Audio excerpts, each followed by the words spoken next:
में हमने कवर करा था 3 दिन पहले, जहां पे यह बताया गया था कि इजराइल अमेरिका से बोल रहा है कि हमें ऐसी टेक्नोलॉजी दीजिए, हमें ऐसे बॉम्ब्स दीजिए, और सर ने भी विस्तार पूर्वक उस पर बातचीत करी थी। देखिए, 2 बातें हैं। ये जो इंटरनेशनल एटॉमिक एनर्जी का जो वॉचडॉग है, उसने क्लियर कट बोला है कि यहां पे रेडिएशन फैला है ईरान में, यानी कि जो सरफेस पे जो इनका प्रोग्राम चल रहा था, सरफेस पे उसको खासा डैमेज हुआ है, खासा इजराइल ने डैमेज करा है इनके न्यूक्लियर रिएक्टर्स को और इनके न्यूक्लियर प्रोग्राम को, जो कि सरफेस पे था, लेकिन इनका बहुत बड़ा प्रोग्राम जमीन के कई 100 फुट नीचे भी है। उसके लिए, उसके मुकम्मल इलाज के लिए इजराइल ने अमेरिका से टेक्नोलॉजी की मांग करी है कि आप हमें ऐसे खास बॉम्ब दीजिए, बंकर बस्टिंग बॉम्ब दीजिए, जो डीप पेनिट्रेशन करें और वहां पे जाके नीचे फटे। इंटेलिजेंस चीफ को मार दिया, IRGC के चीफ को मार दिया, तो 3 उनके मेन इंस्ट्रूमेंट्स ऑफ पावर हैं, वो चले गए। न्यूक्लियर साइंटिस्ट को मार दिया, और ये बंकर बता रहे थे, गौरव ने याद दिला दिया, GBU-57 है वो बॉम्ब जो जाके नीचे तक मार सकता है। उसकी 2 स्टेज की है। GBU-57 अमेरिकन बॉम्ब है, उसे मैसिव ऑर्डिनेंस पेनिट्रेशन बोलते हैं, MOP। तो वो जाएगा, पहले पेनिट्रेट करेगा, फिर बस्ट करेगा। तो मोआब इसी को कहते हैं, Moab, mother of all bomb. वो अलग है। अच्छा, ये सर बात कर रहे हैं पेनिट्रेशन वाला। अच्छा, अलग है, वो अलग है। वो अलग है। ओके। दोनों अलग अलग हैं। ओके। उसका काम, इसका काम है कि पेनिट्रेट। वो वाली जो माताजी कहलाती हैं बॉम्बों की, वो सीधे जाके फट जाती हैं। ये वाली माताजी पहले ड्रिल करती हैं और फिर फटती हैं। उस माताजी का ये है कि इतना ज्यादा टेम्परेचर बढ़ा देंगी आप जहां गिरेंगी, क्योंकि जाने का रास्ता तो हो गई। राइट। माताजी अंदर 3000 डिग्री का टेम्परेचर दे देंगी, फिर उसके बाद आप करिए। संभालिएगा ऐसी माताजी से। और इजरायली प्रधानमंत्री नेतन्याहू का बहुत बड़ा दावा, ट्रंप को मारना चाहता है। मैं रोक रहा हूँ, मुझको लगता है ये दुनिया को कम, अमेरिका को ज्यादा बताया कि भाई नाम तेरा ऊपर है, तू देख ले नाम इन्वॉल्वमेंट कितनी रखनी है और क्या करना है आगे। मैं बिल्कुल दिनेश आपसे अग्री करता हूं, बिल्कुल सही बात, आपने बहुत बढ़िया बात बोली। अब इसमें क्या है कि ट्रंप कहता है कि मैंने नेतन्याहू का हाथ पकड़ लिया, नेतन्याहू तो इसको, हम भी अच्छे बच्चे, हम भी अच्छे बच्चे, लड़ाई कोई नहीं करेगा, धक्का मुक्की कोई नहीं करेगा, सब लोग आओ बैठो बातचीत करते हैं। चलो बातचीत करते हैं। संडे को टॉक्स होने वाली थी, संडे को, बीता संडे टॉक्स होने वाली थी। फ्राइडे की रात को ये करते करते अटैक कर दिया, पूरी उसकी मिलिट्री लीडरशिप उड़ा दी, एयर डिफेंस उड़ा दिया उसका। आज की तारीख में आपको पता है इजराइल क्या बोल रहा है?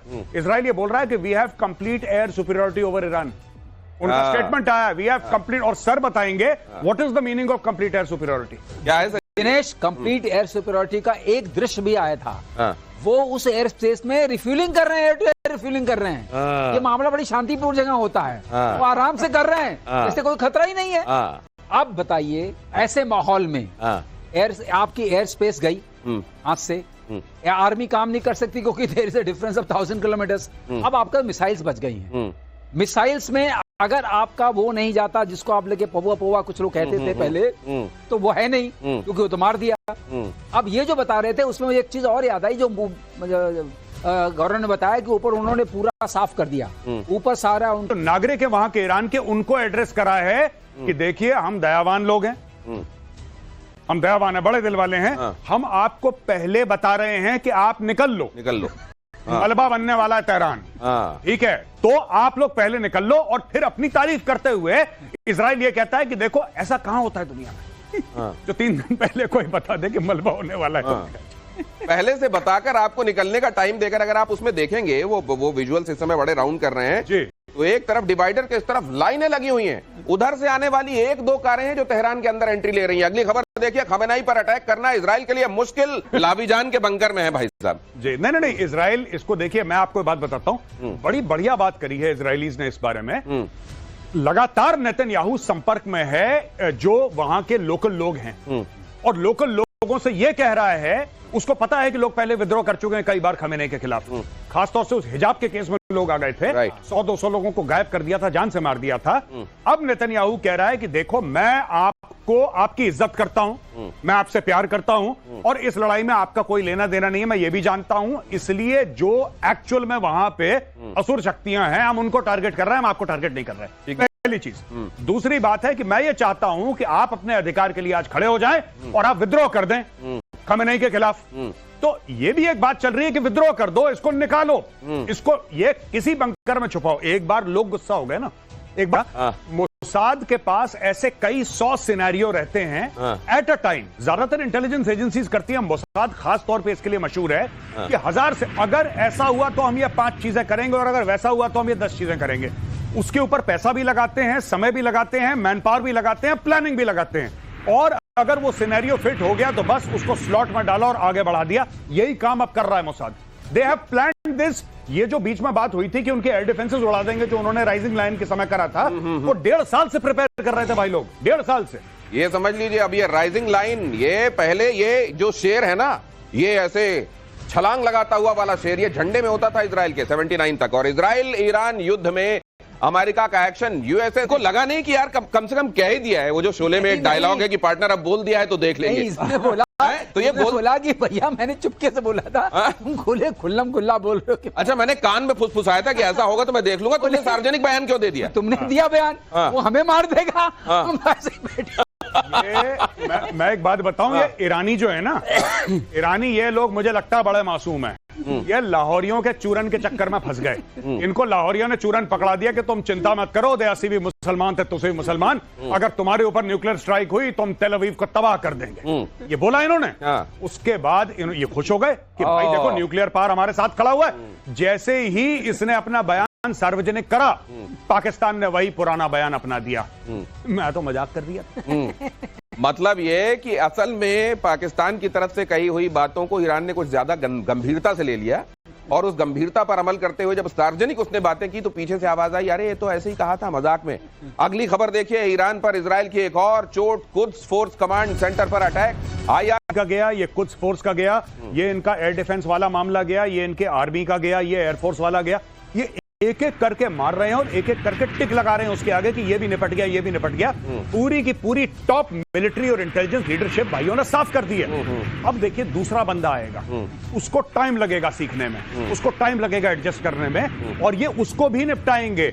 आपने नहीं देखा था हमास में यही करा था इन्होंने तरफ से कि सारे मुस्लिम देश हमारे साथ फला मुद्दे में साथ में आए।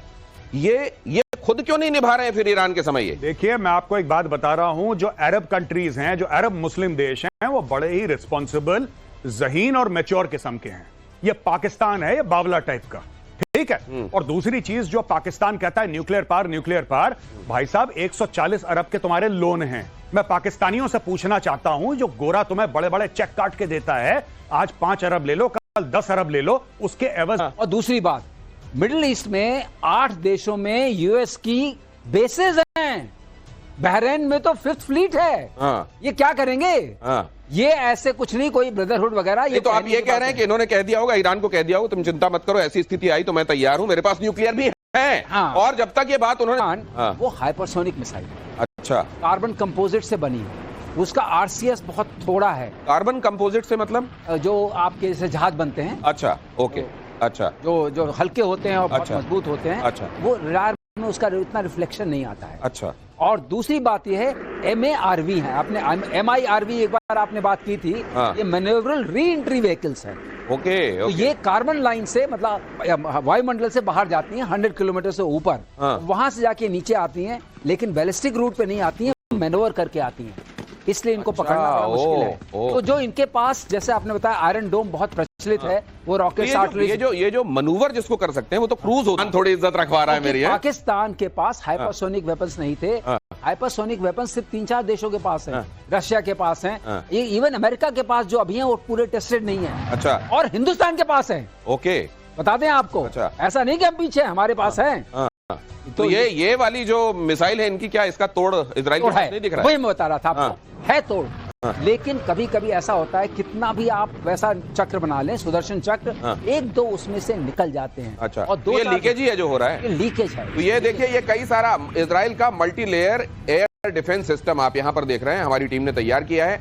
यहाँ पर आपको हम ये बता रहे हैं कि कई, जैसे ये जो है आपका आयरन डोम, ये आपने बताया था 70 किलोमीटर तक प्रोटेक्ट करता है। उसके बाद डेविड स्लिंग आता है। उसके बाद डेविड स्लिंग की खासियत क्या है? डेविड स्लिंग 40 से 140 के बीच में जाता है। अच्छा। उसके बाद एरो 1 आता है। ओके। उसके बाद एरो 2 आता है। अच्छा, ठीक है। डेविड स्लिंग, एरो 1, एरो 2, और ये थर्ड कहाँ लगा हुआ है? थर्ड उसी का पार्ट है, उसी बीच में। अच्छा। थर्ड एक मिसाइल सिस्टम है जो उसी के बीच का पार्ट है। और उसके पास, इसके बाद जो है, इनके पास ग्रीन पाइन रेडार्स हैं। इनके पास सुपर ग्रीन पाइन रेडार्स हैं। अच्छा। तो ये जो एरो 2 है, और एरो 3 बन रहा है। मतलब ये वाकई इन्होंने न सिर्फ इनके पास कुछ क्वालिटी, इनके पास मिसाइल्स हैं और एक नंबर भी ज्यादा है। एक और बता दें आपको, ये डायरेक्ट इनके पास एक आयरन बीम भी है, वो लेजर से मार करती है।